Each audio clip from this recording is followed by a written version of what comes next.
le signe d'un leadership légitime, la force, jamais la violence, la tempérance, la maîtrise de soi qui seule garantit le désir d'exercer un pouvoir sur les autres, la justice, bien sûr, et puis la prudence. Et Washington sera essentiellement un homme de prudence. Et ça, c'est fondamental.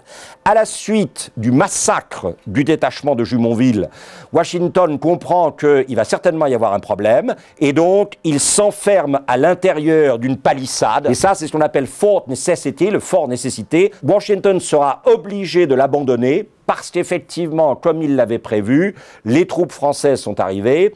Comme il n'avait pas situé la palissade suffisamment loin des arbres, les troupes françaises se sont cachées derrière les arbres et ont pu pilonner effectivement le Fort Necessity. Le 3 juillet 1754, il s'est rendu aux troupes françaises qui l'ont laissé retourner avec les survivants de son détachement jusqu'en Virginie. Alors, on a remis le couvert en 1755 et à nouveau, il va tomber sur un personnage qui s'appelle le général Braddock.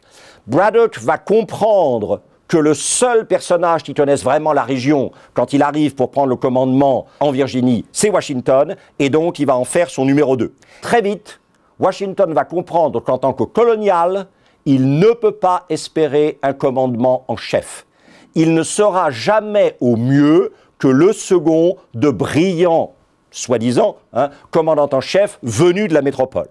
Progressivement, effectivement, l'inconscience des spécificités du terrain et de la guerre à proprement parler américaine qui fait que les généraux anglais vont échouer successivement à conquérir cette vallée de l'Ohio le rendra de plus en plus furieux et en 1758, il démissionnera de l'armée britannique convaincu qu'il ne peut pas effectivement parvenir au poste qu'il mérite par le fait qu'il est le seul à véritablement connaître le pays et à avoir avec les Indiens les relations qui permettent effectivement de faire pièce à l'ensemble français et leurs alliés indiens.